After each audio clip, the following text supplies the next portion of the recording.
Inis tá muid ag go Ceantar Bardasach Cuid Dara agus Droichead nua, tá Séamus de Burca anseo an caithearlach go bhfuil ag glór an curry.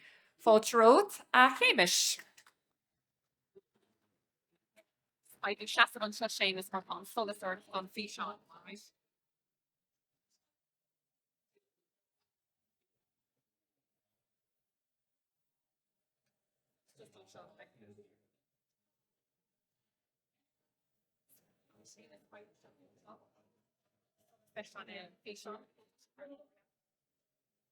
Paid me seaamh an seo.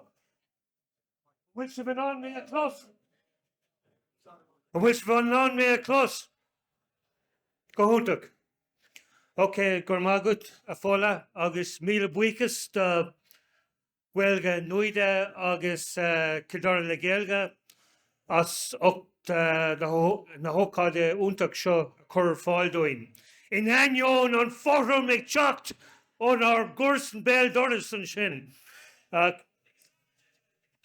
Délig be bo yeel Garan Lloyd or again vermo clearmark ach míle buchas as an cuire agus is agriacht nuamut glór an chorig buníoch an agriacht go déanach I mí fiara fe tús na pandéma so bhí mar ag feimó lína fe gábhlín mar sin cosúla gacéinile.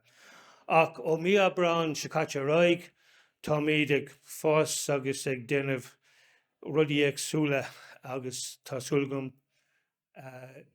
go méid sim a gcuibh se ón. An príomhchospóir atá going agus caiig me fannacht faoin solas, okay. An príomhchospóir atá going ná an Gaelga a chur chun cinn mórthimpeall ar an gcurach, okay. Curach Kildare. Agus sin an sort an counter atá going. Okay, tá na counter Bardasach Kildare agus Droichead nua, timp na háite sin freisin, so tá míad ag déanamh ar Meitheal an sin. Agus baile Kilcullen, níl sé go díreach ag counter Bardasach Droichead nua, ach tá sé rimmel an chora agus tá míad ag feimó an sin freisin. So tá míad ag an príomhsprach, an céadspach a bhí ag going ná deis na cainte chur fáil agus an sin búla roig agus imachtaí eile a crothú. So na deis na rialta cainte tá going, gach luin bín teacht le céile an luin a going, lón an luin I Meitheal Kildare, so sin ar siúil ar feadh breis ó timpeall bliain inis. Gach céadaoin bín teacht le céile I Droichead nua ag am-lón. Ar an céad díordaoin de gach bhí bíon pop-up nó prab Gaelta go going I Ceantar I Droichead nua. Agus an Sathran Darnach de gach bhí bíon bric fásta an Tafran going I Meitheal Kilcullen.